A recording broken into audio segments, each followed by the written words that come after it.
20 years ago, I buried my only son with my own hands beneath an old oak tree, and ever since, a part of my soul has been buried there with him. But last month, at 2:47 inches the morning, a call from my son's old number woke me from my sleep, and a panicked voice on the other end of the line asked a question that froze me solid. "Mom, where am I?" How can a dead man make a phone call? My name is Susan Miller. I'm a 72-year-old widow from Savannah, Georgia, and this is the unbelievable story of my life. Before I tell you what happened next, I'd just love to know where you're all tuning in from tonight. And if this story touches you, I hope you'll share it with someone. And should you have a story of your own about one of those miraculous connections that science can't explain, please feel free to write to the station. We're all here to listen and to share with one another. I buried my son 20 years ago. 20 years. Sometimes it feels like it was just yesterday, the day a piece of my own soul was buried under that red Savannah clay. Other times, it feels like a whole millennium has passed, a stretch of time so long and drawn out that the memory of his laughter feels distant, as fragile as a spider's thread in the wind. My son's name was James, Michael James Miller. He was all I had left after my husband, Mr. Miller, passed from a sudden heart attack. My James, a young man with smiling eyes and an artist's soul, left this world at the tender age of 20. His grave lies under a grand old oak in Bonaventure Cemetery, where the Spanish moss hangs down from the branches, floating in the humid air like the sorrowful veils of time itself. Every Sunday morning, rain or shine, even when the arthritis screams in these old bones, I drive my old Buick out to see him. It's a ritual, a silent promise I made to him and to myself. I would never let him be alone. Today was no different. The Georgia sky was a heavy, overcast gray, thick with moisture. I brought a bouquet of white magnolias, James's favorite. I gently placed them on the time-stained marble headstone. My bony fingers traced the deep-etched letters. Michael James Miller, April 12, 1983, November 3, 2003. Beloved son, our light. Our light. I chose those words. But after James was gone, there wasn't a speck of light left in my house. There was only darkness and a thick, heavy silence. I sat down on the stone bench across from his plot, the one I'd paid to have installed there. The wind whispered through the oak leaves, making a rustling sound like a ceaseless murmur. I started talking to him, just like I always do. "Hey, honey," I began, my voice raspy. "Mama's here again. Nothing much happened this past week. Old Mrs. Henderson next door is complaining again about my bougainvillea creeping over her fence. I think you would have gotten a good chuckle out of that." I paused, trying to conjure up his smile, that brilliant smile that could light up a whole room. But the image gets fuzzier with each passing year. 20 years is a long, long time to fight against the fading of a memory. The only memory that never fades, ironically, is the day of his funeral. It was an unusually hot day for November. 30, maybe 40 people stood around the grave. James's friends, just kids themselves with red-rimmed eyes, shifting awkwardly in suits that didn't quite fit. They didn't know what to say, just mumbled the usual hollow platitudes. Within a year, most of them stopped calling. After 2, no one even mentioned his name. That's how death works, I suppose. People have to move on. But I couldn't. And then there was Brenda, his wife, my daughter-in-law. They'd only been married 6 months, 6 short months. Brenda stood beside me through the whole service, but she never once looked at the casket. She just stared down at the brown grass beneath her feet, her shoulders shaking uncontrollably. Her sister had to hold her up. Everyone said, "That poor girl, too young to be a widow."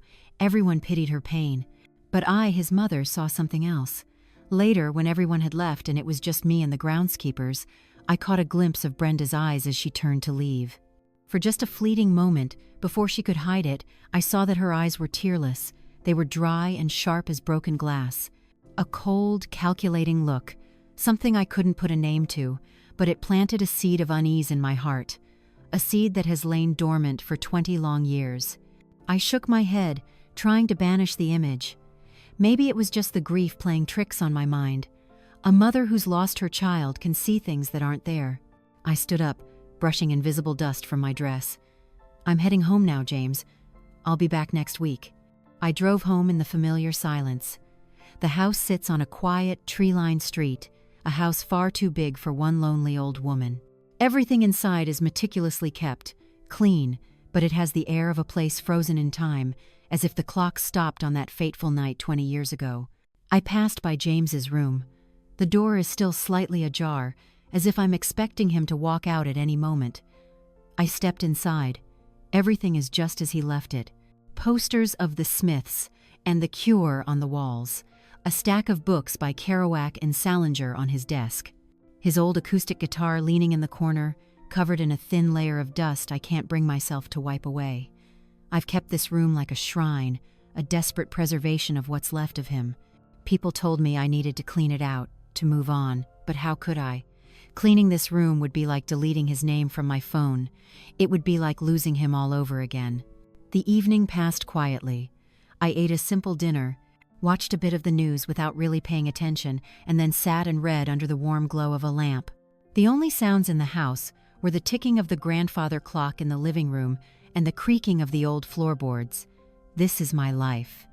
A repeating loop measured by cemetery visits and long, lonely nights. I went to bed around 10. Sleep doesn't come easy for me these past few years.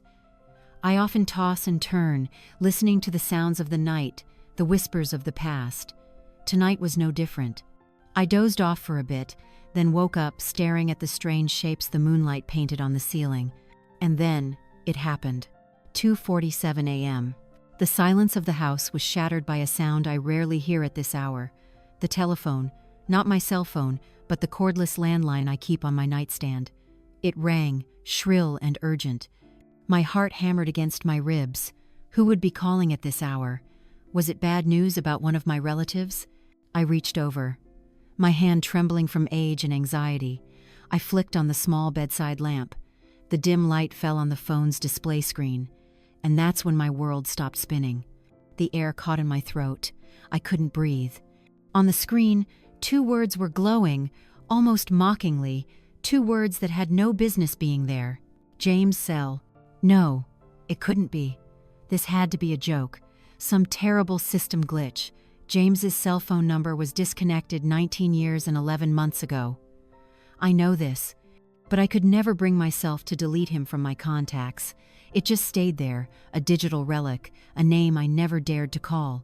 The phone kept ringing. The 4th ring. The 5th. The sound seemed to bore into my mind, part taunt, part invitation. A part of me screamed not to answer it. Just let it ring. It's a mistake. A nightmare. But another part, the part that belongs to a mother who has lived in despair for 20 years, couldn't resist. What if? That single, flickering ember of hope, no matter how insane, was enough to burn all reason to the ground. On the 6th ring, I hit the talk button. I pressed the receiver to my ear, holding my breath. My chest ached. For the first 3 seconds, there was nothing. Just dead silence. See, I thought, just a bad connection. But then, I heard it. A breath. Slow. An inhale. And then an exhale. A human breath, not the static of a machine. Someone was on the other end. Hello? I tried to speak, but only a dry croak came out. The silence stretched for another second, and then a voice came through.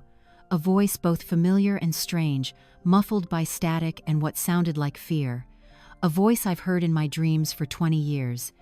"Mom," the voice whispered, lost and confused. "Where am I?" Time itself seemed to freeze.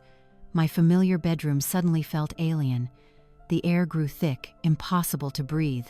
It was his voice, James's voice.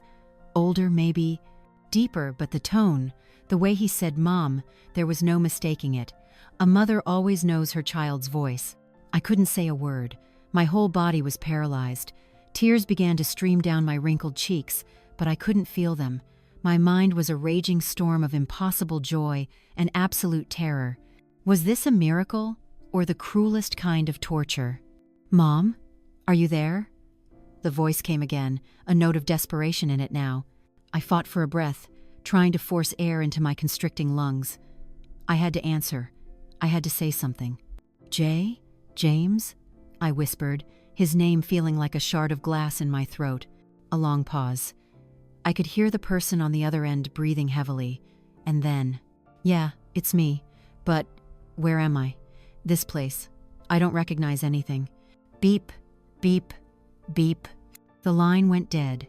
The call was over as suddenly as it began, leaving only the endless dial tone of a disconnected line.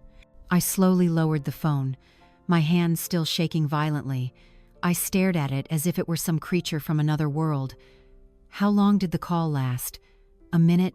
Maybe only 30 seconds? But in that short sliver of time, my 20 years of grief had been turned completely upside down. Shaking, I fumbled with the buttons to check the call log. It took me 3 tries to hit the right one, and there it was, the words still glowing on the screen. Incoming call. James Sell. 2:47 a.m. Duration. 0:43. It was real. It happened. I wasn't dreaming. I wasn't going crazy. My son, the boy I buried 2 decades ago, had just called me. And he was lost. I don't know how long I sat there, motionless on the edge of my bed. The phone lay in my palm, cold and inert, an ordinary object that had just done something extraordinary. Outside the window, the deep black of night was starting to thin, giving way to the soulless, gray light of dawn. The entire city of Savannah was still fast asleep, completely unaware that a 2-year-old woman's world had just been torn apart like a page in a hurricane. Silence. After that final beep, the silence returned, but it wasn't the same. It was no longer the peaceful quiet of an old house. It was a heavy, suffocating silence, pregnant with unanswerable questions. Every creak of the floorboards, every whistle of wind through the window frame seemed to whisper his name. James. I'm a nurse. I've spent my whole life working with tangible things, with facts that can be measured in heartbeats, blood pressure, and clear-cut lab results on paper. I believe in science, in logic. A person who is dead cannot make a phone call. Their bones have returned to dust. Their soul, if it exists, has drifted on to some other place we cannot touch. That is a medical fact, a law of nature. So what in God's name just happened? My mind, already weary from age and grief, began to spin, desperately trying to find a rational explanation. Maybe it was a wrong number. Some man, in a state of panic, dialed my number by mistake and, in his delirium, called out for his mom. Maybe. But why would the caller ID show James Sell? Was it a coincidence of the cruelest kind? Or maybe I had imagined it all? Grief, when it gnaws at you long enough, can play tricks on the mind. It can warp reality, turning your deepest longings into vivid hallucinations. I had cared for elderly patients who spoke to their dead husbands, who saw children they'd lost long ago. Had I finally become one of them? A pitiful, senile old woman, trapped in her own past? That thought sent a chill down my spine. No, I refused to believe it. I've always prided myself on my sharp mind. I still drive. I manage my own finances.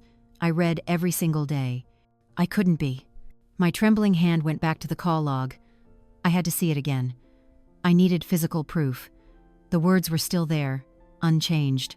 James Sell, 2:47 a.m., 0:43. It wasn't a dream. As insane as it was, it had really happened. This phone was the proof. I stood up on numb legs. I had to do something, anything, or my mind would simply shatter. I went downstairs to the kitchen and started the coffee maker. The whirring of the machine and the rich aroma of coffee began to fill the air, the familiar sounds and smells of a normal morning, in bizarre contrast to the chaos in my soul. As the first rays of sunlight filtered through the oaks and into my kitchen window, I was still sitting at the table, the coffee in my mug now cold. I hadn't slept a wink. I had just sat there all night, staring at the phone, replaying the 43-second conversation over and over in my head. His voice, the panic, the question, where am I? It was then, as my mind obsessed over that question, that another memory surfaced, one I had tried to bury, but it had never truly gone away. It was the image of Brenda at the lawyer's office, 3 weeks after James's funeral. I remember being asked to come in for the reading of the will, just a formality since James had very little to his name, but Brenda was there too, with her own lawyer. Her face was still gaunt from her grief, and she wore a tasteful black dress. But what struck me was how Saturday, her back was perfectly straight. Her hands were folded calmly in her lap. The broken, devastated woman from the cemetery was gone. The lawyer began to speak, and that's when I first heard about the life insurance policy. According to policy number 74B912, he said in a monotone, signed with Mutual Life Insurance Company, the insured Mr. Michael James Miller, designated the sole beneficiary for the death benefit to be his wife, Mrs. Brenda Thorne Miller. I was stunned. James had never said a word to me about it. The amount, the lawyer continued, is $500,000. $500,000. The number hung in the air like a toxic cloud. I turned to look at Brenda. She began to cry, fat tears rolling down her cheeks. It was James, she sobbed. He wanted to make sure I'd be taken care of if anything ever happened to him. He was always so worried about me. At the time, lost in my own fog of grief, I accepted her explanation. But now, in the cold light of this new morning, after that impossible phone call, the memory took on a whole different shade. The seed of doubt, which had been just a vague feeling of unease, began to stir, sending deep roots into my mind. I shot up from my chair, nearly knocking over my coffee. I had to find it. I had to find my copy of that policy. I remembered asking for one after that meeting, an act I didn't even understand at the time. Maybe it was the nurse in me, always needing to have the paperwork. I hurried up to the attic, a place I rarely ventured. The air was thick with the smell of dust and old wood. White sheets draped over old furniture looked like sleeping ghosts. I went straight to an old oak chest where I kept all the family's important documents, birth certificates, my marriage license, diplomas, wills. My heart pounded as I lifted the heavy lid. The scent of old paper and mothballs hit me. I started digging, my fingers brushing past yellowed files. And then I found it. A thin folder inside a clear plastic sleeve. The label read, MJM Life Insurance. I carried it down to the living room, where the light was better. My hands shook slightly as I pulled out the papers. It was a standard insurance contract, full of dense legal jargon. But I didn't care about that. I flipped straight to the signature page. And that's when I saw it. It felt like a fist had closed around my heart. Everything inside me went still. At the bottom of the page, next to James's shaky signature, was the date the policy was signed. September 1st, 2003. Just 2 months. 2 months and 2 days before his car supposedly crashed into an oak tree on the highway. My son, a 20-year-old art student who lived off a meager paycheck from a coffee shop, who had never even paid an electric bill on his own, had suddenly decided to buy a $500,000 life insurance policy just 2 months before he died? It made no sense. I kept reading, my eyes fixed on the line for the beneficiary. There was only one name listed, not me, his mother. It was Brenda Thorne Miller, sole beneficiary. Irrevocable. My breath came in ragged gasps. The pieces started clicking into place in my mind, forming an ugly, terrifying picture. Brenda's cold eyes at the cemetery, her surprising composure at the lawyer's office, the huge sum of money, and the timing of the policy. It all pointed in one direction. The phone call at 2:47 a.m. was no longer just a supernatural event. Now, it felt like a cry for help, a key that had unlocked a door I had been too afraid to look behind for 20 years. My initial confusion and fear slowly began to dissolve, replaced by another emotion, one much colder and sharper, anger. A simmering rage, suppressed for 2 decades, now began to boil over.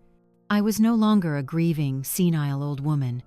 I was a mother, and it was possible my son hadn't died in an accident. It was possible he had been stolen from me. I picked up the phone, this time with no hesitation. I scrolled through my contacts, looking for a name I hadn't called in a very long time, an old friend, someone I knew I could trust. Henry Wallace. I pressed the call button. When his familiar, deep voice answered on the other end, I took a deep breath, trying to keep my own voice steady. "Henry," I said. "It's me, Susan. Are you busy? I need your help. Something's happened. Something terrible."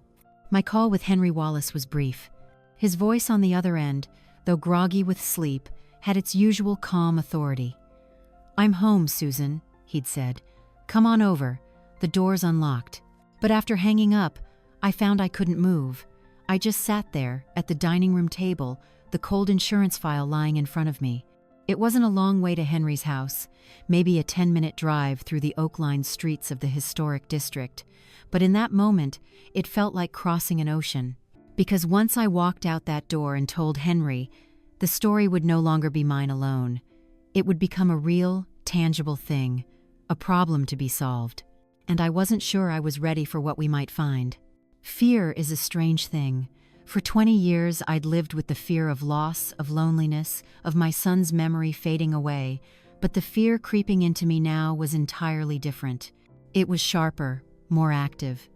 It was the fear of the truth, a truth that might be far worse than the death I had already mourned. I looked at the clock. It was just after 7 in the morning. Too early, perhaps. Henry was a man of routine. He'd be up, reading the paper, drinking his black coffee with no sugar. I didn't want to disrupt his life with my madness.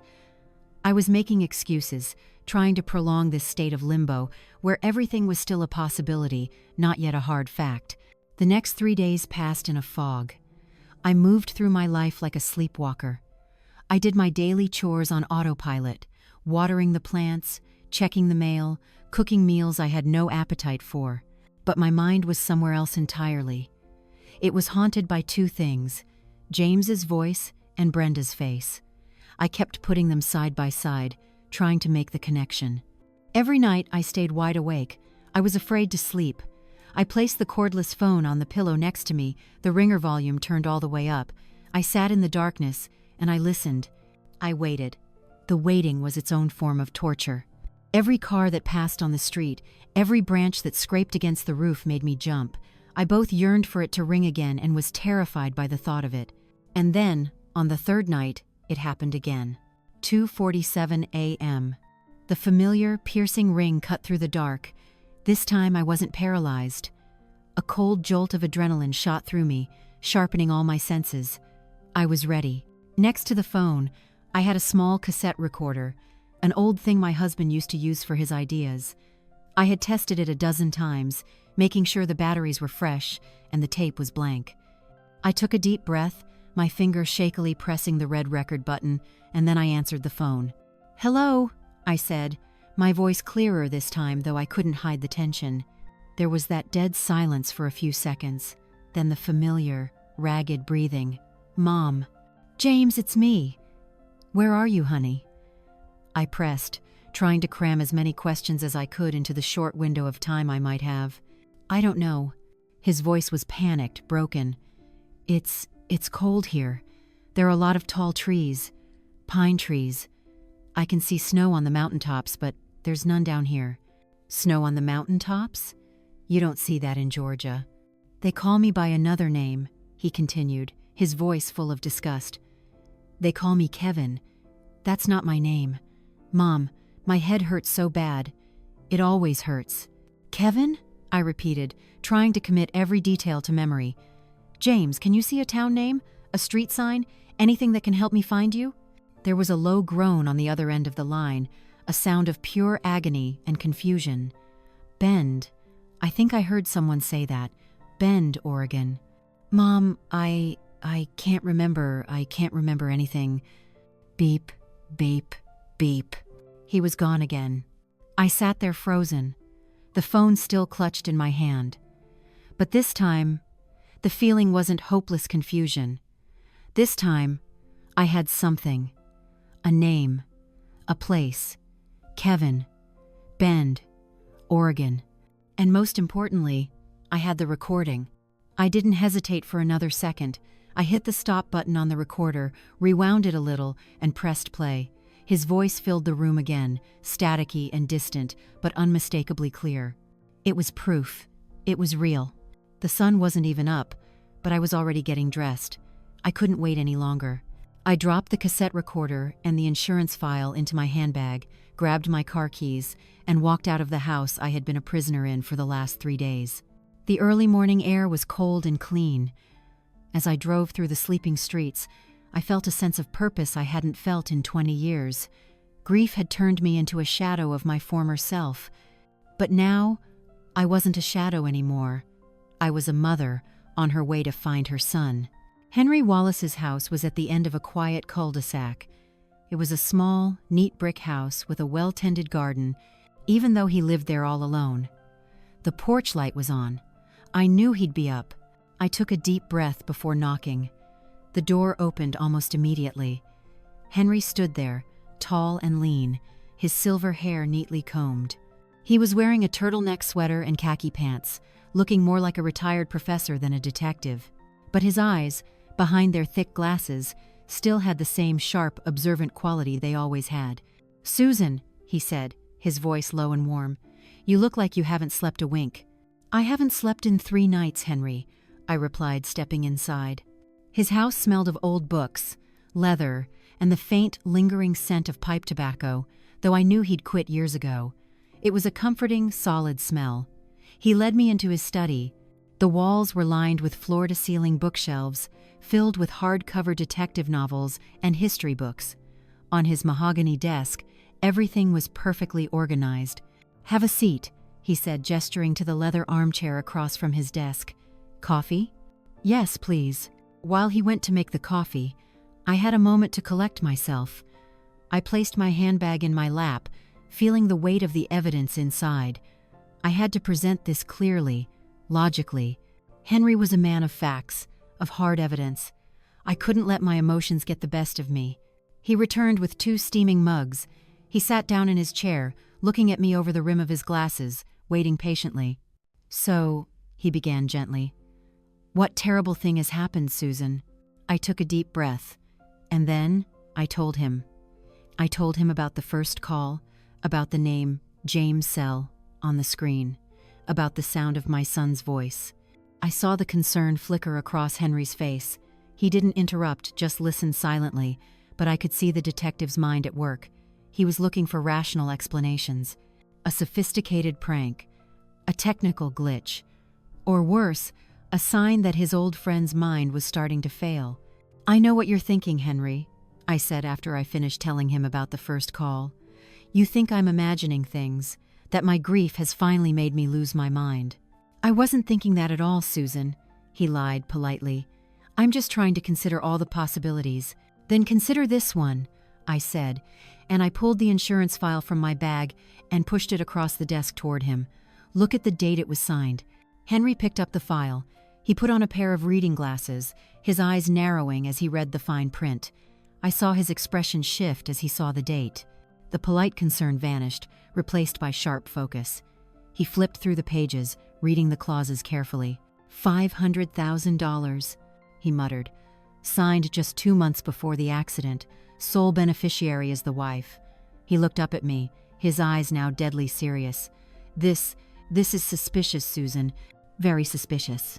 "And that's not all," I said, my heart beating faster. "He called again last night, and this time I recorded it."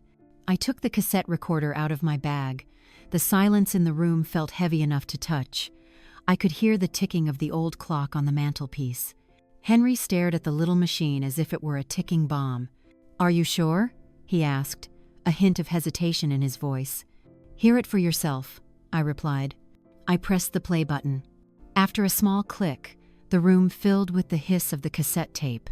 And then, James's voice came through, faint but clear. "Cold, lot of tall trees, pine trees, Kevin, Bend, Oregon, Mom, my head hurts so bad." The recording ended. I hit stop. Henry said nothing. He just sat there, staring into the middle distance, his face a hard mask. He was no longer looking at me like a friend worried about my mental state. He was looking at me like a detective who had just heard something that was impossible, but real. He raised a hand and stroked his chin, an old habit when he was deep in thought. "Let me hear that again," he said. I rewound the tape and played it once more. This time, Henry closed his eyes, as if to focus all his senses on the sound. When it finished the second time, he opened his eyes. "That voice," he said slowly. "You're absolutely certain it's James?" "I carried him for 9 months, Henry," I replied, my own voice trembling with emotion. I heard him cry. I heard him laugh. I heard him say Mom thousands of times. Even after 20 years, even with his voice changed, I know, "That is my son." Henry nodded slowly. He stood up and began to pace the small room, his hands clasped behind his back. "A phone call from a dead man," he muttered to himself. "A suspicious insurance policy. A name. A place on the other side of the country." He stopped and turned to me. "Susan, do you have any idea how crazy this sounds?" "I do," I said, "but it's the truth. If you took this story to Police Chief Hopkins," he went on, "he'd pat you on the shoulder sympathetically and then call a psychiatrist. That's why I came to you, Henry. I didn't go to the chief of police. I came to you." He looked at me for a long moment, an internal struggle playing out on his face. On one side was logic, decades of experience dealing with the hard, ugly facts of the criminal world. On the other was his faith in me, the friend he'd known for most of his life. Finally, he sighed, the weary sigh of a man about to walk down a very difficult road. "All right, Susan," he said, "I'll help you." A wave of relief washed over me, so powerful I almost burst into tears. "But," he held up a finger, "we have to do this carefully, quietly. We don't know what we're up against. If this was a conspiracy, as that insurance policy suggests, then the people behind it have kept it hidden for 20 years. They won't make it easy for us to uncover it." He walked over to a large map of the United States hanging on the wall. His eyes scanned across the states, from Georgia in the southeast, making a long diagonal line to the northwest. His finger came to rest on a single point. "Bend, Oregon," he said, his voice low and thoughtful. "That's where we start." Henry's promise was like an anchor dropped in the middle of the storm raging in my mind. The second he agreed to help, a part of the invisible weight I'd been carrying for 3 days seemed to lift. I wasn't alone in this madness anymore. "So, where do we begin?" I asked, my voice steadier now. Henry didn't answer right away. He went to his desk, took out a yellow legal pad and a fountain pen. The way he uncapped the pen, the way he set the nib to the first page, it all spoke of a professionalism, a methodology that was second nature to him. The man of habit was gone. This was Detective Wallace. "We begin with what we know," he said, his voice crisp, "not with what we think. Emotion only clouds the facts." He drew a line down the middle of the page. On the left, he wrote, "Facts," and on the right, "Theory." "Fact number 1, he said as he started writing. "James Miller is legally deceased as of November 3rd, 2003. There's a death certificate, there's a grave. This is the official truth." "But it's a lie, Henry," I protested. "For now, it's the official truth, Susan," he explained patiently. "Our job is to prove it's a lie.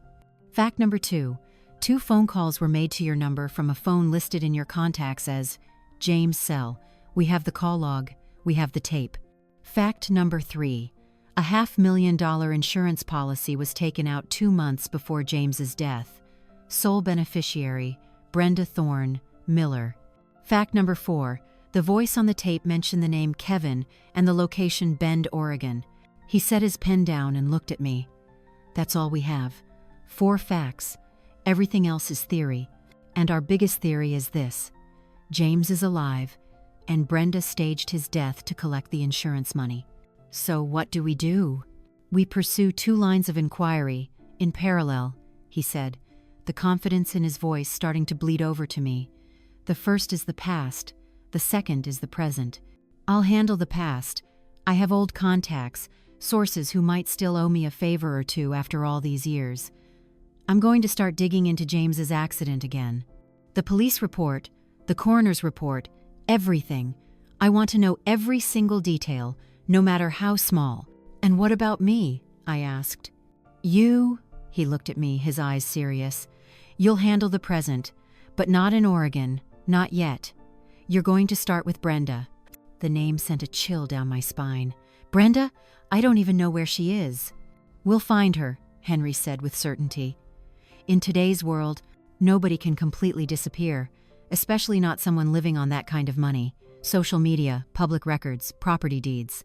I'll give you a few names, people who can help track down her current address. Your job is simple. Find out everything you can about Brenda's life for the past 20 years. Where did she go? What did she do? Did she remarry? Have kids? Pay special attention to her finances. $500,000 was a lot of money in 2003, but it's not infinite. Henry's plan was clear. It gave me a purpose, a direction instead of just waiting in fear. We spent the rest of the morning in his study, mapping out every step. He gave me the number of a specialist in online information retrieval, a retired white hat hacker he trusted. "Just tell him Henry Wallace sent you," he instructed. "He owes me one." When I left Henry's house at midday, I felt like I had been fitted with a suit of armor. I was no longer just a grieving mother. I was a soldier in a war for the truth. That very afternoon, I called the man Henry recommended. A young, energetic voice answered. After I mentioned Henry Wallace's name, his tone shifted, becoming professional and efficient. I gave him all the information I had on Brenda, her full name, date of birth, her old social security number I found on their marriage certificate. "Let's see," he said. "Brenda Thorne, Miller. Give me about 24 hours. While I waited, I started my own work. I pulled out old photo albums, pictures from James and Brenda's wedding. I stared at her face, trying to find a sign, a crack in her perfect facade. But there was nothing. Just a beautiful young bride, smiling radiantly next to my son. Her smile looked so real. But could anyone be that good of an actor? The next day, Henry called me. "I've got something, Susan," he said, a note of excitement in his voice. "I spoke to Bill Jenkins, you remember him? Used to be with the department, retired now. He helped me pull the old case file on James's accident." "And?" I asked, my heart pounding. "Most of it is just as we remember. Report says James's car lost control on a curve, hit a tree. Blood alcohol level was over the limit. Cause of death was massive head trauma." A knot of disappointment formed in my stomach. "So, nothing?" "Hold on," Henry said. "This is where it gets interesting. Bill said it was a chaotic night. Lots of minor accidents due to a thick fog. The initial reports were a mess. And here's the kicker. The first paramedic on the scene, the one who pronounced James dead at the scene before the ambulance even arrived, his name was Marcus Thorne." "Thorne?" I repeated. "Like Brenda's maiden name?" "The very same," Henry confirmed. "I had it checked. Marcus Thorne is Brenda's first cousin, her mother's brother's son." A silence hung on the line. The pieces were clicking into place. "So," I started, but couldn't finish the sentence. "So the only person to officially confirm James's death at the scene was related to the sole beneficiary of that death. This isn't just suspicious anymore, Susan. This is a blaring red flag." "Where is he now, Marcus Thorne?" I asked, my voice now ice cold. "That's the problem. A month after the accident, he quit his job with the Savannah Fire Department. Records show he moved to Florida, bought a beachfront condo with cash, and then he dropped off the map. No work history, no tax records, nothing for almost 19 years. It's like he vanished into thin air. A cousin who suddenly comes into money and disappears. It was all becoming clearer and clearer. Just after I hung up with Henry, my phone rang again. This time it was the young hacker. "Mrs. Miller," he said. "I've got the information on Brenda Thorne. Are you sitting down?" "Just tell me," I replied. "She's not Thorne Miller anymore. She's been married twice since, most recently to a wealthy real estate developer. She currently lives in Newport Beach, California. Oceanfront mansion, worth about $8 million. She's a bit of a socialite in the charity scene out there, throws lavish fundraising parties." The anger flared inside me hot and bright. My son, whether he was dead or alive, had suffered for 20 years while the woman who did this to him was living a life of luxury, playing the part of a philanthropist. "And here's the part you might be interested in," the hacker continued, his voice a little hesitant. "I dug a bit deeper, like Mr. Wallace asked. Her finances weren't always so rosy. About 10 years ago, her second husband's business went under. They almost lost everything. But then, miraculously, they recovered. A large sum of money, about $200,000, was wired into her account from an offshore shell corporation. I can't trace the exact source, but what? But the shell corporation has been linked to some money laundering operations, and one of the names that came up in connection with it, however faintly, was a Marcus Thorne." I closed my eyes. So Brenda hadn't just set it all up. She had kept paying her cousin, her accomplice, to keep him quiet and keep him gone. "Thank you," I said, my voice now perfectly calm. You've been a great help." After I hung up, I sat in silence for a long time. The picture was nearly complete. A carefully planned conspiracy, ruthlessly executed and covered up for 2 decades. Brenda wasn't just greedy. She was a monster in an angel's skin. I picked up the phone and called Henry back. "Henry," I said as soon as he answered, "I have Brenda's address, and I have proof that she's been in contact with Marcus Thorne." I could hear him take a sharp breath on the other end of the line. "Good work, Susan. That gives us more than enough reason to take the next step." "What's the next step?" I asked. "The next step," he said, and there was no longer any hesitation in his voice, "is we're going to Oregon." The decision to go to Oregon was made quickly, almost as if it were inevitable. After my call with Henry, any lingering hesitation in my mind evaporated, replaced by an urgent, overwhelming need to act. Savannah, with its moss-draped streets and heavy memories, suddenly felt like a cage. I needed to get out, to go to the place where the answers were waiting. "We'll drive," Henry stated firmly when we met that evening to plan. "Drive?" I said, surprised. "That'll take days, Henry. Wouldn't it be faster to fly?" He shook his head, stirring his iced tea. "A plane is too fast, Susan. It leaves a clear trail tickets, security records, and it doesn't give us time. I want time. Time to think, to connect the dots. A long road trip will give us that.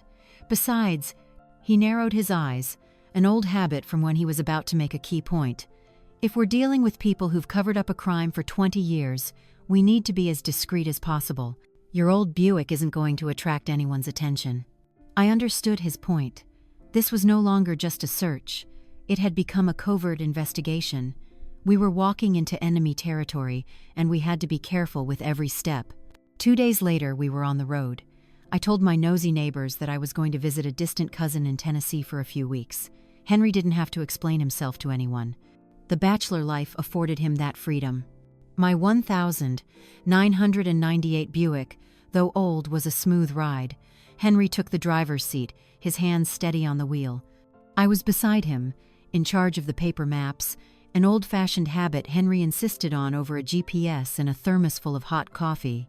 As we pulled out of Savannah, leaving the historic homes and familiar oak trees behind, I felt a complex mix of emotions. Part of me was relieved to be escaping the prison of my past, but another part was terrified. We were driving headlong into the unknown, chasing a ghost conjured by a phone call. What would we find at the end of this road? A son with no memory? An unmarked grave? Or just a truth even more painful? The first few hundred miles passed in silence. We were both lost in our own thoughts. Interstate 16 stretched out before us, a gray ribbon of concrete cutting through the cotton fields and pine forests of Georgia. "Are you thinking about it?" Henry suddenly asked, breaking the quiet. "About what?" I asked, though I knew exactly what he meant. "About James, about how he's been living all these years, if our theory is correct." I sighed, looking out the window at the monotonous landscape rushing by. "I try not to, Henry, but I can't help it. I wonder if he was happy, if he made friends, if someone loved him, or if he's been all alone, lost in a life that isn't his. If Brenda and that cousin of hers did this," Henry said, his voice hardening, "they didn't do it to give him a better life, Susan. They did it to get rid of him, to make him disappear. Chances are, they just left him somewhere, hoping he'd never be found." His words were cruel, but I knew they were true. Brenda had no compassion, only greed. The road trip became a mobile investigation. Every night, when we'd stop at a roadside motel in some anonymous town in Alabama or Arkansas, Henry would open his old laptop and get to work. He'd search public databases, retired detective forums, looking for any information on unidentified accident victims or missing persons around the end of 2003. Meanwhile, I focused on Brenda. I created a fake Facebook profile under another woman's name and began to follow her glamorous life. The party photos, the European vacations, the posts about her charity work, it was all perfectly curated to create the image of a successful, benevolent woman. But when I looked into her eyes in those pictures, all I saw was a hollowness, a falseness hidden under layers of expensive makeup. On the third night of our trip, while we were in a dusty motel on the outskirts of Oklahoma City, Henry had a breakthrough. "I found it," he said, his voice low. He turned the laptop screen toward me. "Look at this." On the screen was a scanned copy of an old article from a local Oregon newspaper, the Bend Bulletin, dated November 15, 2003, about 12 days after James's accident. The headline read, "Unidentified man found wandering near Highway 97. I held my breath and read every word. The article described how a truck driver had found a young man in his early 20s, wandering in a state of confusion with signs of amnesia. He had no ID, no money, and was wearing only thin hospital scrubs under a tattered jacket. He couldn't remember his name or how he got there. He had been taken to St. Charles Medical Center in Bend." "Hospital scrubs," I whispered. "Henry, could it be?" "It's very possible, Susan," he replied, his eyes lit with intensity. "Think about it. Brenda and Marcus staged the accident in Georgia. They need a body to swap. Maybe they find a homeless man who had already passed away. Then they have to deal with James. They can't kill him, too risky, might leave evidence. So what do? They drug him, a dose strong enough to cause temporary or permanent memory loss. They drive him as far away as they can, to a place where no one knows him. And then they dump him on the side of the road dressed in hospital scrubs to make him look like an escaped mental patient." The cold, cruel scenario played out in my mind. My son, in his most confused and vulnerable state, discarded like a piece of trash on the other side of the country. "And the name Kevin," I said, a thought suddenly striking me. "Why Kevin?" Henry's fingers flew across the keyboard. A few seconds later, he found what he was looking for. It was an obituary for a homeless man who had been found dead of exposure in Savannah in early November 2003. He had no family to claim him. His name was Kevin O'Connell. A shiver went down my spine. My God, they gave the living the name of the dead. "It's psychologically perfect," Henry analyzed. "If James ever accidentally remembered the name, and if anyone investigated, they'd just find a dead end, a man who was already deceased. They thought of everything. From that moment on, our trip was no longer a vague search. It had a specific destination. We weren't just going to Bend, Oregon. We were going to St. Charles Medical Center, where a John Doe had been admitted 20 years ago. The landscape outside the car began to change. The flat fields of the Midwest gave way to rolling hills and then the grand mountains of the Rockies. As we crossed through Colorado and Utah, the air grew drier and colder. The silence in the car was no longer one of individual thought. It was a silence of focus, of tense anticipation. We didn't talk much, but we both knew we were getting closer to the truth. On the 5th day, we made it to Oregon. The first time I saw the vast pine forests and the snow-capped peaks in the distance, just as James had described on the phone, my heart clenched. My son had seen this view every day for 20 years. To him, this was home. Finally, late one afternoon, we drove into the town of Bend. It was nestled along the Deschutes River, a beautiful town with timber-framed houses and clean streets. But to me, its beauty felt wrong. This was the place of my son's exile. "All right," Henry said as we checked into a small motel on the edge of town. "Here's the plan. Tomorrow morning, we'll go to that care facility first. The article said patients like him are often moved to long-term care centers. There's a good chance Kevin is still there. We'll play the part of distant relatives, looking for a long-lost family member. We won't mention the name James. We'll just give his description at age 20 and ask if they have any patients who match. We need to approach this as gently as possible." That night, I didn't sleep again, but it wasn't because I was waiting for a call. It was in anticipation of what would happen tomorrow. What if we found him? Would he recognize me? Or would I be just another stranger's face? And what if we found nothing? What if this was all just a bizarre coincidence, and my son really was resting under that oak tree in Savannah? I didn't know which answer would be more painful. The assisted living facility we were aiming for was called Pine Ridge Pathways. It wasn't in the bustling downtown of Bend, but rather tucked away in a quieter area, where the paved roads started to give way to the vast pine forests. The building was only one story, constructed of wood and stone, looking more like a mountain lodge than a medical facility.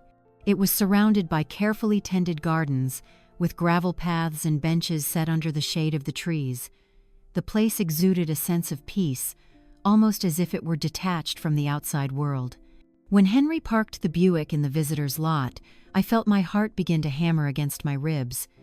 It was beating so hard I could hear the thumping in my ears, drowning out the sound of the wind sighing through the pines. I clutched the strap of my handbag, my knuckles turning white. 20 years. 20 years of waiting and grieving could all come to an end, one way or another, just beyond that oak door. "Are you ready, Susan?"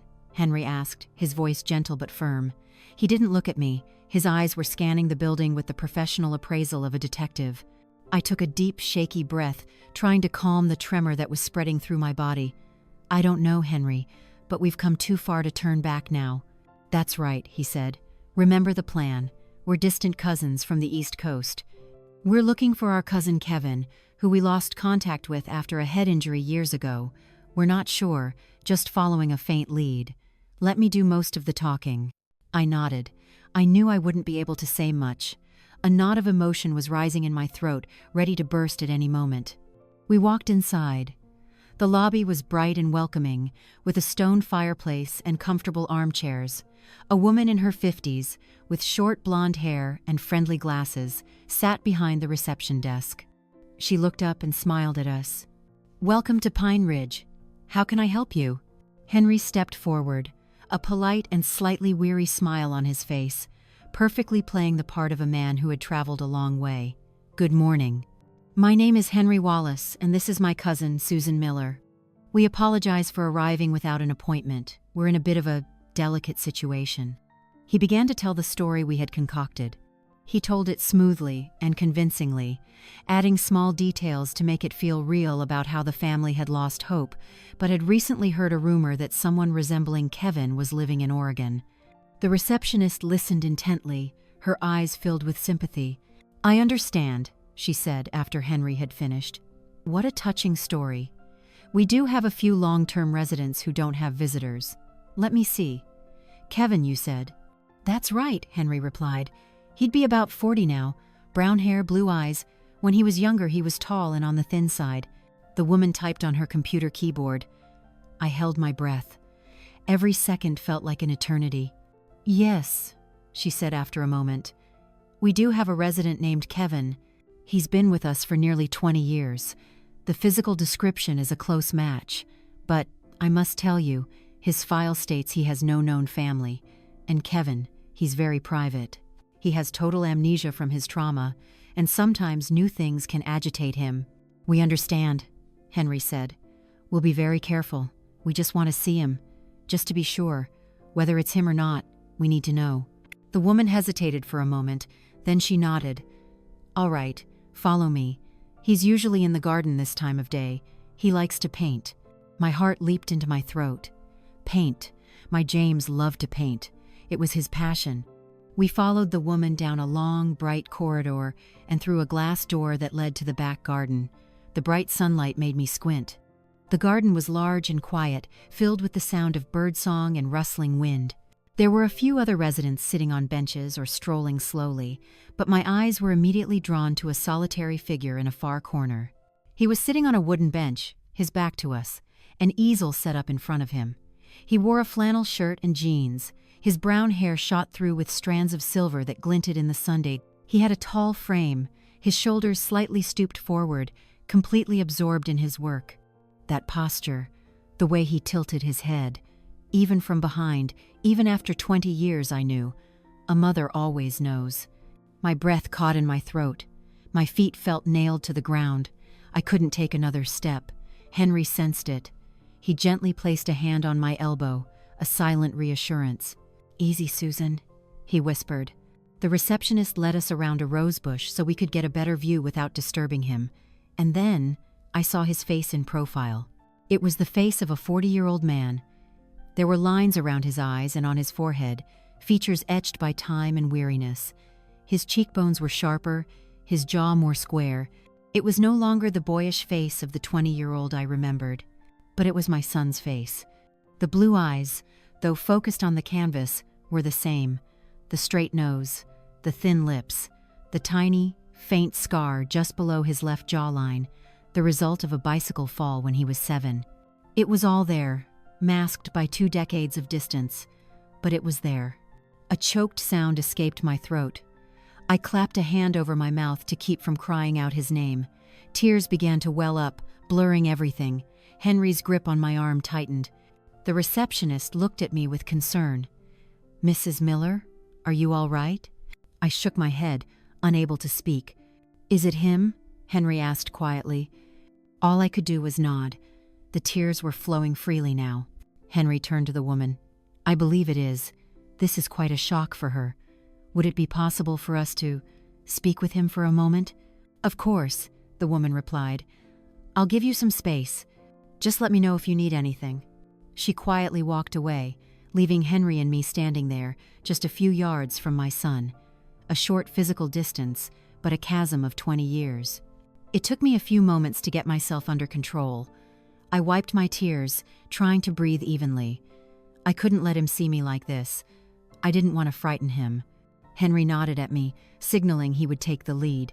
He walked forward slowly, his feet making a soft crunching sound on the gravel path. "Excuse me," Henry's voice carried in the quiet garden. "That's a beautiful painting."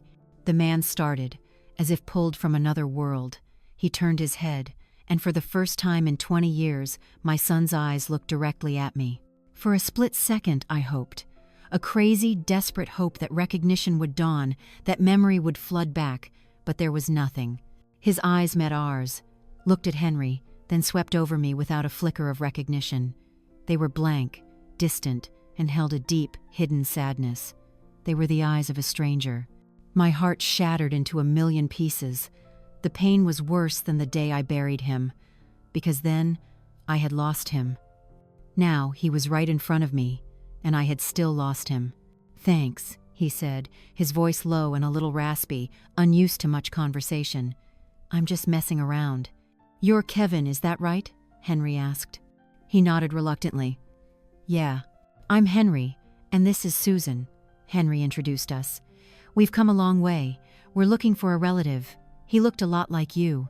Kevin looked at us warily. There was a guardedness in his eyes. "I don't have any family," he said flatly. "They told me." "Sometimes people are mistaken," Henry said gently. "Would you mind if we sat here for a moment?" Kevin hesitated, then shrugged. "Suit yourselves." He turned back to his painting, a clear dismissal. Henry and I sat on a nearby bench. Silence fell. I just sat there, staring at my son's back. I wanted to run to him, to throw my arms around him, to scream that I was his mother. But I couldn't. I could only sit there, a stranger, an uninvited guest, while my heart was screaming. I watched his every move, the way he squinted at the canvas, the way he bit his lower lip when he was concentrating. They were all James's habits. They were still there, buried under another identity, another life. Henry began to talk, his voice even and non-threatening. He spoke about the weather, about the pine trees, about the beauty of Oregon. Kevin didn't respond, just gave an occasional nod. And then, I couldn't hold it in any longer. A name slipped from my lips before I could stop it. "James?" My voice was just a whisper, but in the silence of the garden, it sounded like a gunshot. The paintbrush in Kevin's hand froze. His back went rigid. He didn't turn around, but I saw his shoulders tense. "What did you say?" he asked, and his voice now had a sharp edge to it. "I'm sorry," I said quickly. "It's just, you look so much like someone I used to know. His name was James."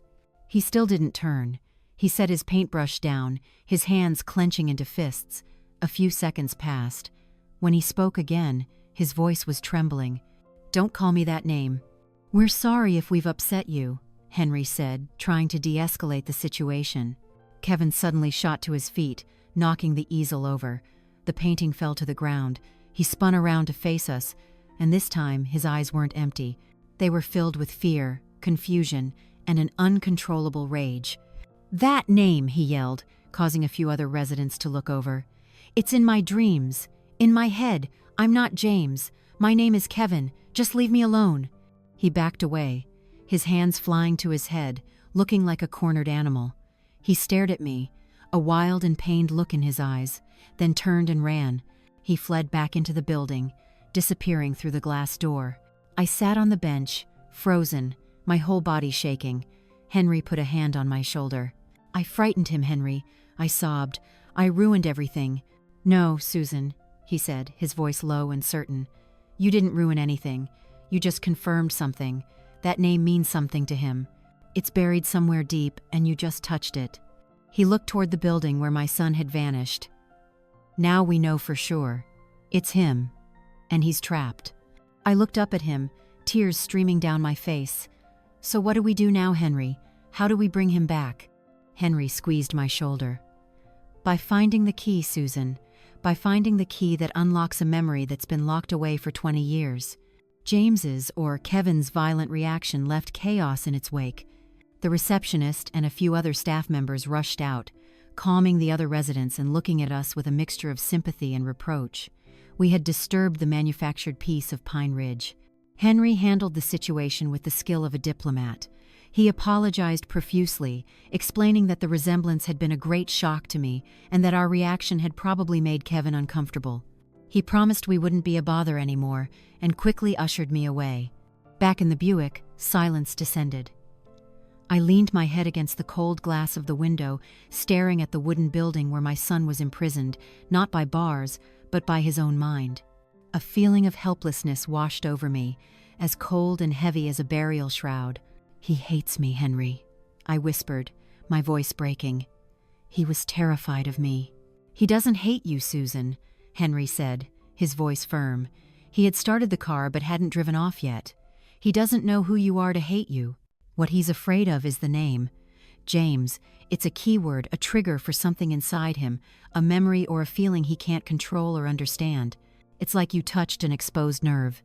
His reaction was pain and fear. It wasn't your fault." His words made sense, but they couldn't soothe the ache in my heart. To see my son, but to be unable to reach him, unable to connect with him, was a more sophisticated form of torture than anything I had ever experienced. We drove back to the motel in silence. I spent the rest of the afternoon lying on the bed, staring at the ceiling, replaying the scene in the garden over and over, his face, his wild eyes, his scream. Henry, meanwhile, turned our cheap motel room into a command center. He spread his notepads out on the table, opened his laptop, and started making calls. He spoke in low, discreet tones to old contacts he was rousing from years of dormancy. He was working, turning our emotional chaos into a plan of action. As dusk settled, painting the distant mountain peaks in shades of orange and purple, Henry put down his phone and turned to me. "Okay," he said, "I think I have something. A working theory." I sat up, my exhaustion giving way to curiosity. "We're facing a major problem, Susan," he began, "and that's how to prove that Kevin is James. We can't just storm in there and say, 'This is my son.' They have records. They have a 20-year history with Kevin.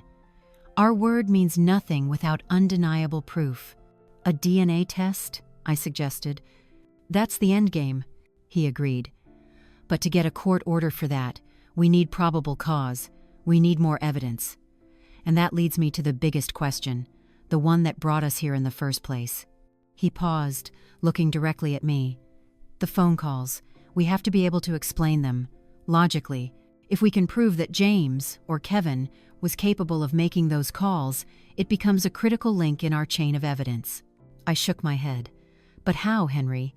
He doesn't remember anything. He doesn't even know his own name. How could he remember my home phone number, a number he hasn't used in 20 years? "That's the exact question I asked myself," he said, getting up and beginning to pace. "Human memory is a complex thing. We have explicit memory, the things we can consciously recall, like names, dates, events. James has lost that entirely. But we also have implicit memory or procedural memory. It's like riding a bike or playing the piano. Once you learn, your body and brain remember the movements automatically, without conscious thought. You don't remember how to ride a bike, you just know how." He stopped in front of me. "And dialing a familiar phone number thousands of times throughout your youth can fall into that same category. It's not stored in the part of the brain for facts, but in the part that controls motor skills. It's like a muscle memory. So you're saying, even though he doesn't remember who I am, his hands could dial my number automatically?" "Precisely," Henry said, his expression animated. "But only under the right conditions. It would require a powerful trigger, a shock, a specific state of mind." He went back to the table and pointed at his laptop screen. "I spoke to an old friend, a psychologist who specializes in traumatic brain injuries. He confirmed my theory. And I also spoke to the administrator at Pine Ridge this afternoon after we left. I told her I just wanted to better understand Kevin's condition so the family could decide how to proceed. And what did she say? I asked, leaning forward. She said that Kevin is a frequent sleepwalker, especially on cold nights or when his routine is disrupted. He'll get out of bed, get dressed, and sometimes even walk right out of the building. They'll find him the next morning on a park bench in town, with no memory of how he got there. This somnambulistic state, according to my friend, is a doorway into the subconscious. In that state, those buried procedural memories can rise to the surface. A picture began to form in my mind, both terrifyingly plausible and miraculous. Henry continued, his voice now like a storyteller reaching his climax. So, imagine this scenario. 3 weeks ago, on a cold night, James starts sleepwalking. He leaves Pine Ridge and wanders into the town of Bend.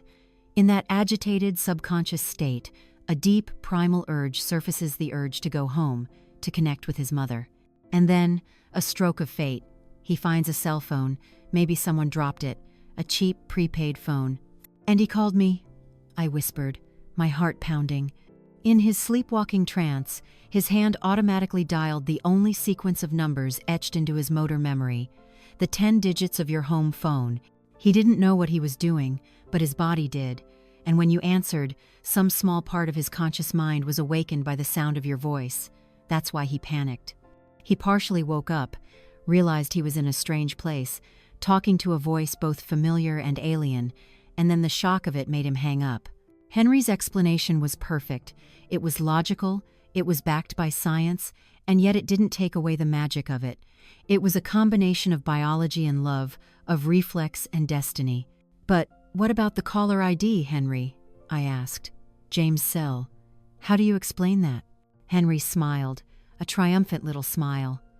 Ah, that's the final, most beautiful piece of the puzzle. I had our young hacker friend look into it. He's been working all day. He pointed to an email on the screen. James's old cell phone number, after being disconnected, was eventually returned to the provider's pool of available numbers. And about 6 months ago, it was reassigned to a new user, a construction worker who lives and works in Bend, Oregon. Miyav dropped. This man, Henry continued, reported his prepaid phone lost about 3 weeks ago. He thinks he dropped it somewhere near a construction site downtown. Oh, my word, was all I could say. It wasn't supernatural, Susan, Henry concluded. It was a chain of almost impossible coincidences triggered by the unbreakable bond between a mother and her child. This is the logical explanation we needed, and it's also our strongest piece of evidence, because it proves that while Kevin's conscious mind doesn't know, his subconscious still knows he's James Miller, and it still remembers his mother. I sat there, stunned into silence by the truth. The call wasn't a ghost. It was a message from the depths of my son's soul, a cry for help that had traveled across 20 years of silence, across thousands of miles, across a shattered mind, to find its way home. A new resolve, stronger than ever before, surged through me. The fear and helplessness were gone. Now, I had the truth on my side. All right, Henry, I said, my voice no longer trembling. We've decoded the call. So, what's the next step? Henry looked at me, and for the first time, I saw a sparkle in his eye, a glint I hadn't seen in a very long time. The next step, he said, is we use this key to open the door. We can't force it, but we can nudge it. We're going to bring James's past to Kevin. Henry's explanation of the call changed everything. It didn't just give us tangible proof, a logical story to present, but more importantly, it reignited a flame of hope within me. My son wasn't completely gone.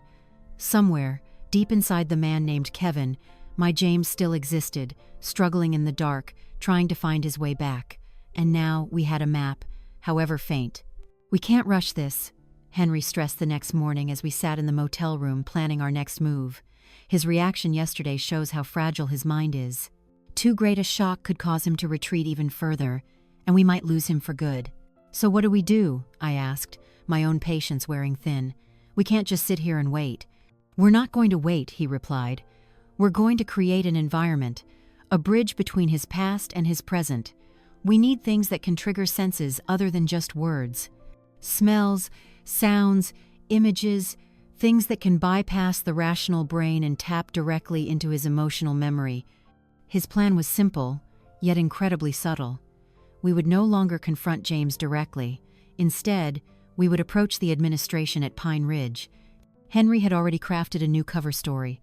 After the initial shock, the family had accepted that Kevin might not be their relative, but the uncanny resemblance made them feel a connection and a sense of responsibility. They wanted to help, to be friends, to be sponsors for this lonely man. They were asking for permission to visit him regularly, but promised to keep their distance and never mention the name James again. It was a compassionate story, and the administrator, after consulting with Kevin's therapist, agreed. They too felt that controlled social interaction might be good for him, and so our Operation Bridge began. The first day, I did nothing but sit on a bench on the far side of the garden where James usually painted. I brought a book but didn't read a single word. I just sat there, in silence, letting my presence become a part of the landscape, a familiar but non-threatening detail. At first, I saw him glance over at me a few times, his eyes full of suspicion. But when he saw I had no intention of approaching or speaking, he gradually relaxed and returned to his work. The second day, I brought a thermos. This time, it wasn't coffee inside, but the lemongrass, and ginger tea I always used to make for James whenever he had a cold. I poured a cup for myself, and the warm steam carried the familiar scent across the cool morning air. I saw his nose twitch, just slightly, an unconscious reaction. He didn't look up, but for a moment the paintbrush in his hand paused. A seed had been planted. On the third day, I brought the little oak music box, a gift my husband had made for James on his 5th birthday. I sat on my usual bench, placed the box in my lap, and gently opened the lid. The familiar tune of "You Are My Sunshine," with the clear but slightly off-key notes of an old toy, began to play. This time, his reaction was undeniable. He snapped his head up, his eyes wide, and stared directly at me. His face was a mask of pure confusion. He stared at the music box, then back at me, as if trying to connect something he couldn't grasp. He didn't scream, didn't run. He just sat there, frozen, until the melody ended. Then he quickly bent his head down and resumed painting with an almost frantic concentration, as if trying to banish a ghost. I knew we were on the right track. While I was conducting my sensory memory therapy, Henry was working on another front. He spent his time talking with the staff and therapists at Pine Ridge, learning about Kevin's life over the past 20 years. What he found painted a heartbreaking picture. My James had lived a life without a past. He was a person existing in a vacuum. He had basic skills: reading, writing, feeding himself, but not a single personal memory. He didn't know who his parents were, where he grew up, or any stories from his childhood. He had recurring nightmares where he was falling into an endless darkness. He was afraid of enclosed spaces and had a strange phobia of large trucks. But one thing hadn't changed. He still painted. It was the only way he could communicate with his inner world. Henry was allowed to see some of his work. They were abstract landscapes, full of chaotic colors, aggressive lines, and a profound sense of loneliness. But in almost every single painting, Henry noticed a recurring motif: a grand, old oak tree with Spanish moss hanging from its branches. "He doesn't know what he's painting, Susan," Henry told me one evening, his voice thick with emotion. "But his subconscious does. He's painting Bonaventure Cemetery. He's painting his own grave." I wept when he told me.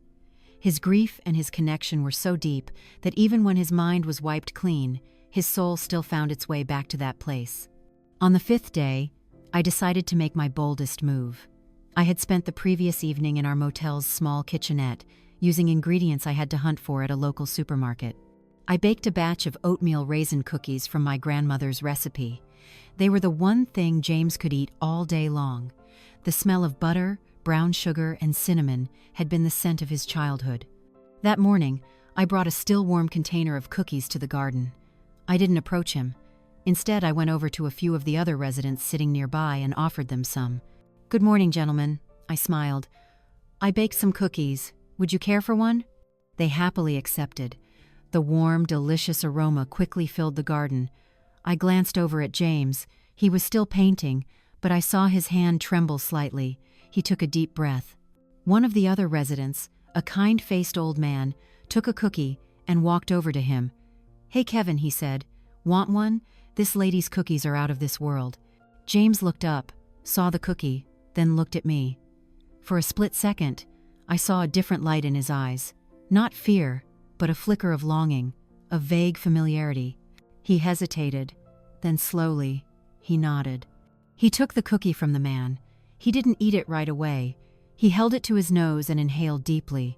His eyes closed, and that's when a single tear traced a path down his cheek. Just one. But to me, it was an ocean. He slowly took a bite, and as he chewed, something magical happened. His face, which was always tense and guarded, seemed to soften.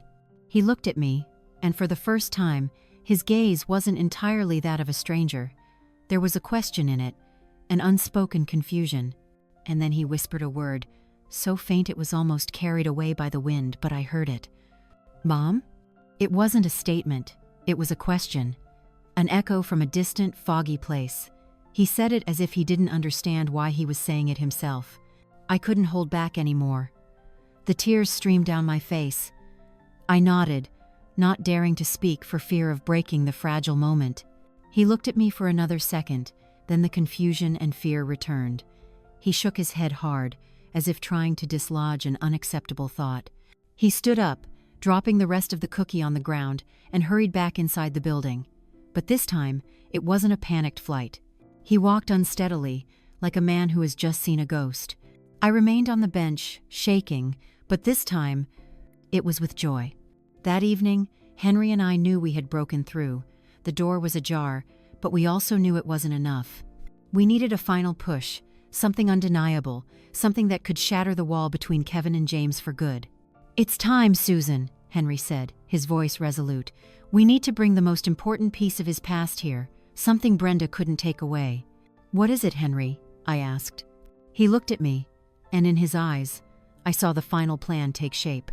"We need someone else, someone to whom James's memory has an emotional connection almost as strong as it does with you." I was confused. "But who else is there? My husband is gone." "No," Henry said slowly. "Think, Susan, who was there during James's happiest years, who witnessed his love for Brenda but never truly trusted her?" And then I understood. There was one other person, someone I hadn't kept in regular contact with after the tragedy, because the grief was too much for both of us. Brenda's sister, Sarah. The one who had to hold Brenda up at the funeral, but whose eyes held a sadness and a doubt that I had never forgotten. "Do you think she would help us?"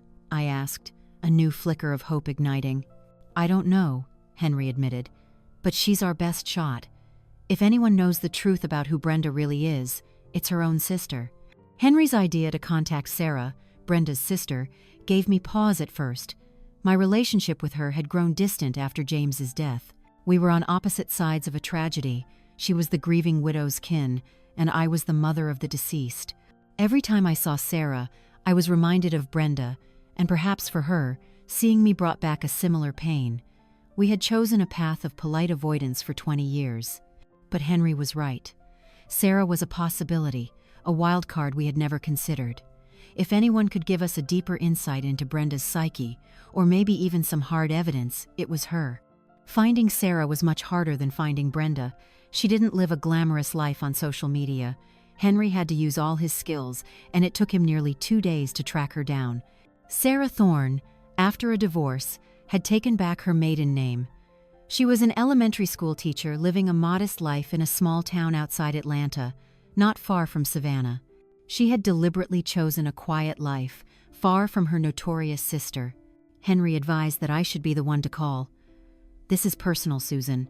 A stranger's voice will just put her on the defensive. But your voice, the voice of her sister's former mother-in-law, will evoke something else." With my heart pounding, I dialed the number. After a few rings, a soft, somewhat tired voice answered. "Hello, Sarah Thorne speaking." "Sarah," I began, trying to keep my voice calm. "This is Susan Miller." There was a long silence on the other end. I could hear her sharp intake of breath. Mrs. Miller?" she stammered, the surprise in her voice unmistakable. Is something wrong?" "I know this is sudden, Sarah. I'm sorry. but I need to talk to you. About James." Another pause, this one heavier. "James passed a long time ago, ma'am." "I know," I said, and then I decided to risk everything. "But what if I told you I have reason to believe he's still alive?" The silence this time stretched for so long, I thought she had hung up. But then I heard a weary, soul-deep sigh, a sound filled with 20 years of sadness and fatigue. "My sister," she whispered, her voice barely audible. "What did she do?" It wasn't a question, it was a confirmation, an admission, and in that moment, I knew we had found our ally. We didn't talk much more on the phone. Sarah was too shocked and scared, but she agreed to meet us, not at her home, but at a small diner halfway between Savannah and Atlanta. 2 days later, Henry and I drove back from Oregon, a non-stop journey. We took turns at the wheel, only stopping for gas and coffee. We couldn't waste another minute. The diner was small and quiet. Sarah was already there, sitting in a secluded booth. She looked much older than her 40-something years. Her blonde hair had streaks of gray, and lines of worry were etched deep around her eyes that were identical to Brenda's, but lacked their sharp, calculating edge. Sarah's eyes were full of exhaustion and sorrow. Henry and I sat down.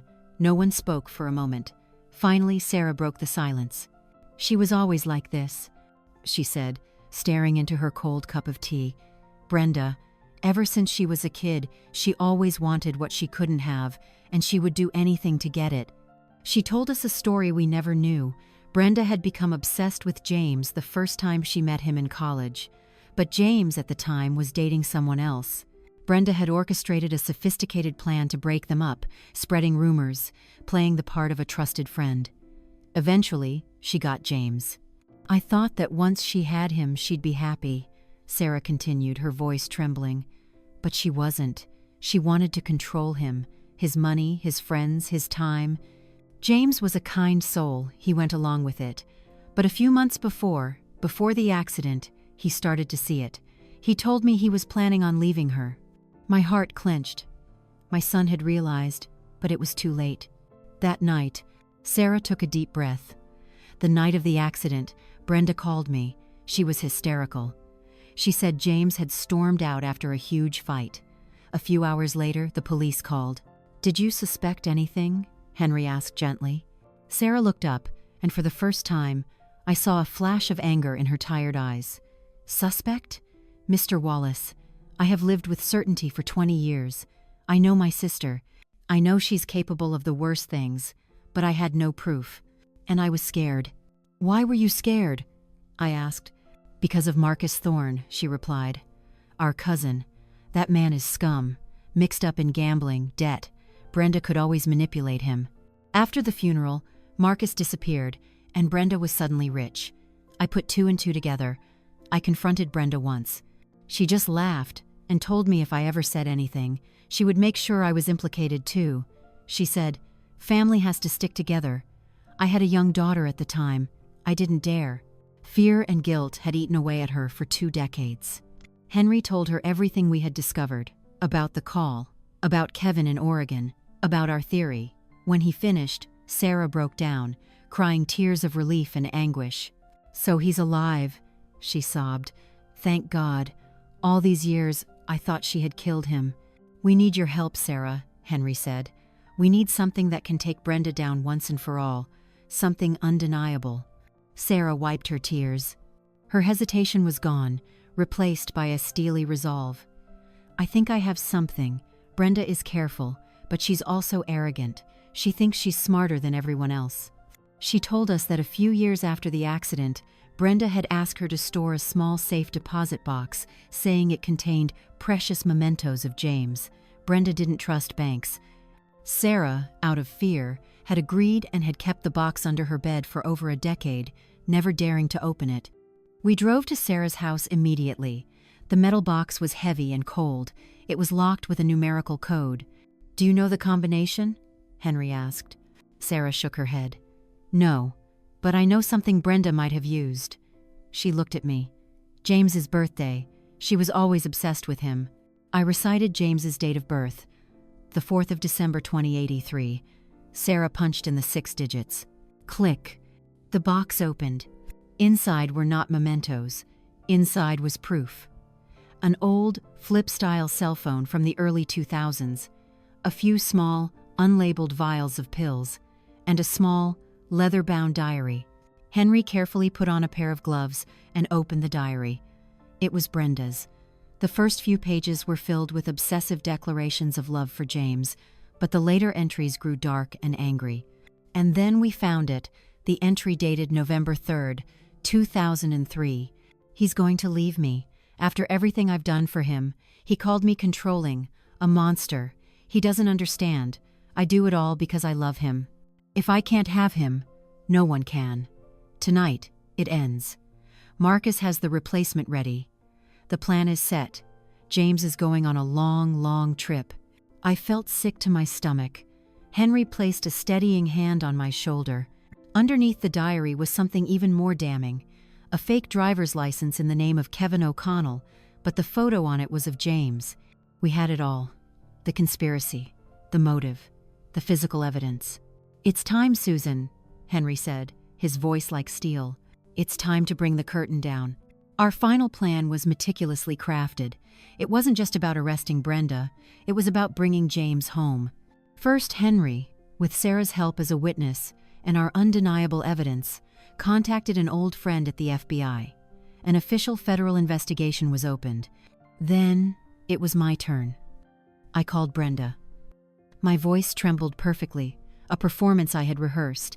I told her I had a serious heart condition and didn't have long to live.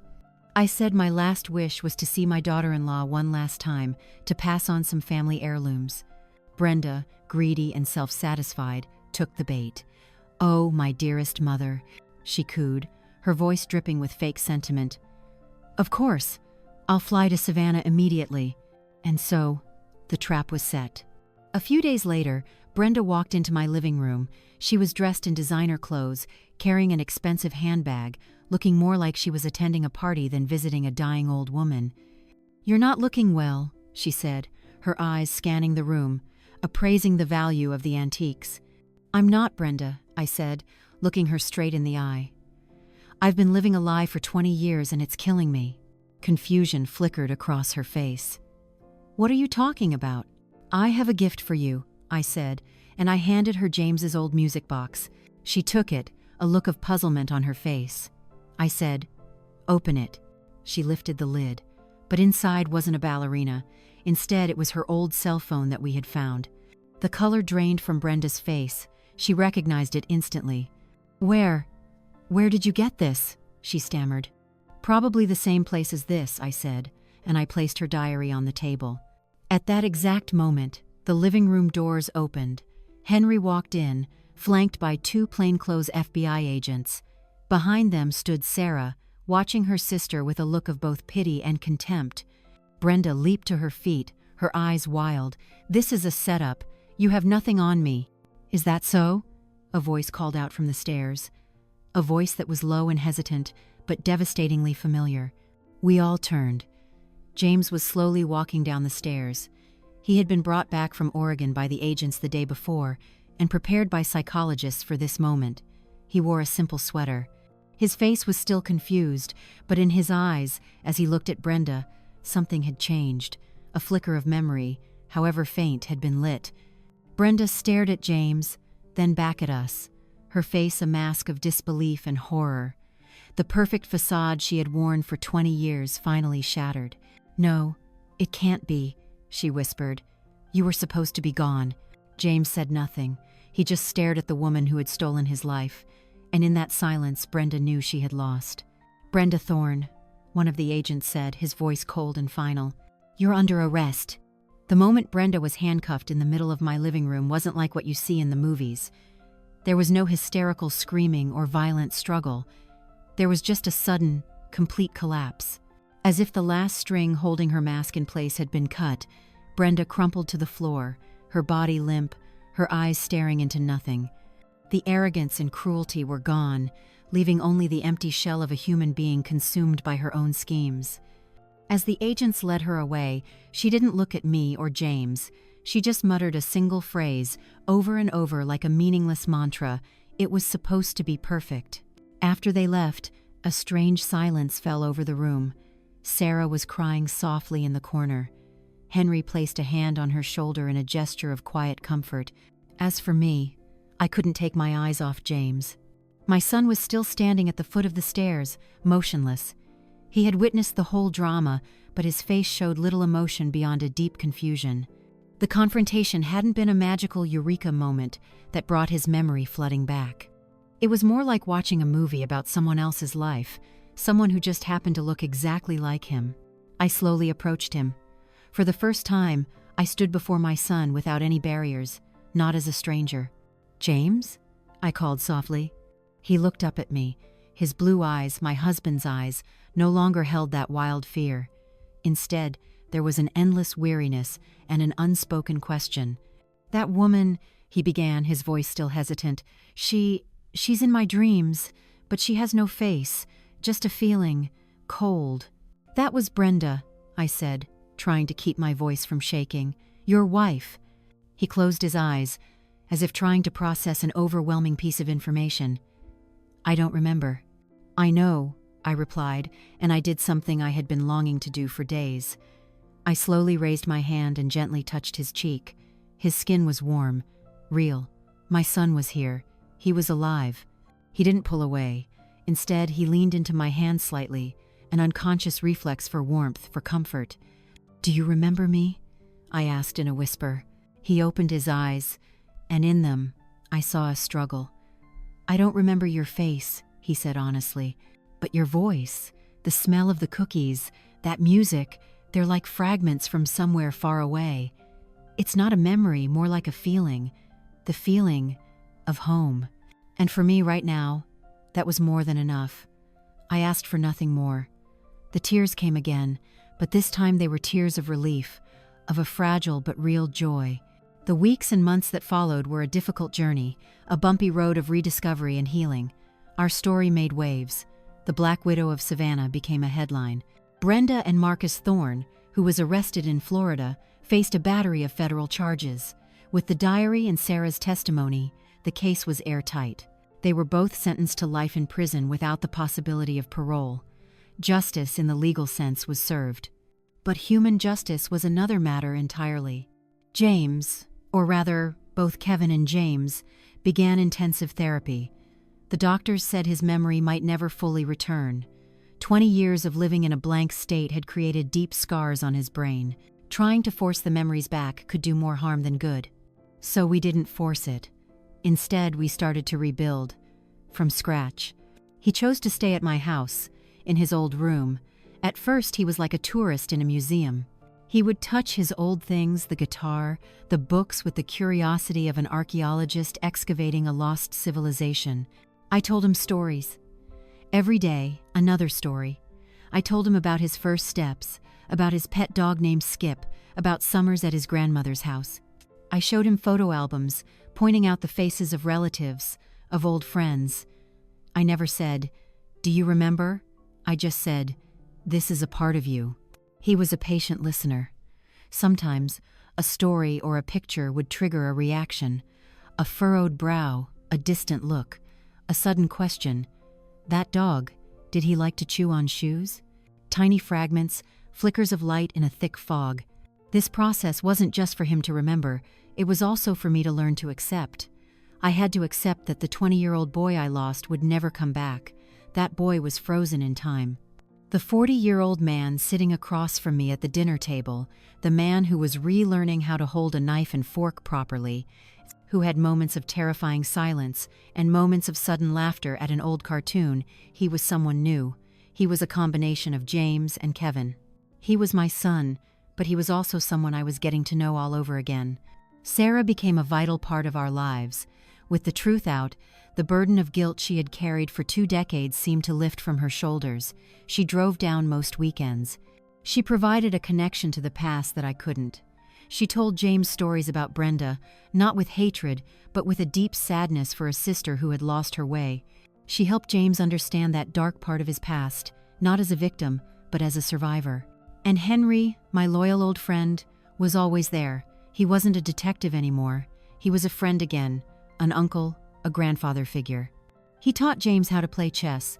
They fixed the broken fence together, and sometimes I would find them just sitting quietly on the porch, watching the sunset together. One Sunday afternoon, about 6 months after it was all over, James and I went back to Bonaventure Cemetery. We stood before the grave that bore his name. "We have to get this headstone changed," I said. "Give the man who lies here his proper name back, Kevin O'Connell." James nodded. He was silent for a long time, looking at his own name carved in stone. "Do you think," he said, his voice thoughtful, "that a part of me really did die that night?" I turned to look at him. The question was full of depth and pain. "I think," I said, choosing my words carefully, "that a part of all of us died that night, son. I lost a son, you lost your past, but we're not buried here. We are standing here, right now, in the Sunday, and that means we have a choice." He turned to look at me, his blue eyes clear. "What choice?" I smiled, the first genuine smile in many years. I reached out and took his hand, the hand of a man, calloused but warm. "The choice to begin again. Together." He squeezed my hand. A small, shy smile touched his lips. "Yeah," he said, "I think so too." We stood there for a little while longer, under the old oak tree, where the Spanish moss still swayed in the breeze like the whispers of time. But this time, they weren't whispers of sorrow. They were the whispers of a new beginning. Justice had been served. A new dawn had arrived. The journey ahead would be long and challenging, but this time I wouldn't be walking it alone. I had my son back. Not the way I lost him, but the way I found him. And that was more than enough. It's been over a year now since the day Brenda was led out of my living room. Sometimes, when I'm sitting alone on the porch at twilight, watching the fireflies flicker in the garden, the whole story still feels like a fever dream, a detective novel I accidentally wandered into. But then James will come out, bring me a glass of iced tea, and his shy smile will pull me back to reality. A new reality, fragile but incredibly precious. People often ask me if I hate Brenda. It's such a simple question for such a complicated emotion. When I think of her, I don't feel a burning rage. That anger was the fuel for my search, and now it's spent. What's left is a cold sadness and a kind of horrified pity. Brenda didn't just steal 20 years from my son, she stole her own soul. She built a lavish life on a foundation of lies, and in the end, that foundation crumbled and buried her in the rubble. She's a terrifying lesson in how greed can turn a person into a ghost, even while they're still alive. The biggest lesson I've learned from all of this isn't about the evil people can do, but about the strength that lies hidden inside us. For 20 years, I thought I was a weak woman, a shadow living in the past. I let my grief define me. But that call at 2:47 a.m. didn't just wake up my son, it woke me up too. It reawakened a person I had forgotten existed, a resilient nurse, a strong wife, and above all, a mother who would never give up. It turns out that love, when pushed into a corner, can become a weapon sharper than any lie. It can turn an old woman with aching joints into a detective, and a crazy flicker of hope into an undeniable truth. Our life now is not what it was before. It can never be. Our peace is now built upon a foundation of loss. But it is a real peace. James is making progress every day. He started taking a painting class at the community center. His paintings are no longer chaotic and dark. They're starting to have color. Last week, he painted a picture of our garden, and for the first time, he included the figure of a woman sitting on the porch with white hair. He didn't say who it was, but I knew. We have new family moments, small moments that mean everything. Every Sunday night, Henry and Sarah come for dinner. Henry and James will argue passionately about a baseball game, while Sarah and I cook together in the kitchen, gossiping about the neighbors. Sometimes, I look around the dinner table at these dear faces, laughing and talking, and I feel a fullness I thought I'd never have again. We're a strange family, stitched together from the broken pieces of a tragedy, but we are a family. Sometimes, on quiet nights, I still think about that call, about the almost impossible coincidence of the lost phone, about my son's subconscious finding its way home. Henry calls it logic and science. But I, an old woman who has seen most of what life has to offer, think differently. I believe there are invisible threads that connect us, stronger than any explanation. It's the thread of a mother's love, a thread that cannot be broken by time or distance or even by a mind that has been erased. 20 years ago, I buried my son, but my love for him never died, and it was that undying love that, in some miraculous way, called him back. I didn't get back the past I lost, but I was given a future, and I will cherish every single second of it. Thank you for listening to my story. If it resonated with you, please consider liking and sharing it. And don't forget to subscribe to the channel so you won't miss what comes next. Please, leave a comment below with your own thoughts, perspectives, or stories. We're all here to listen and share with one another.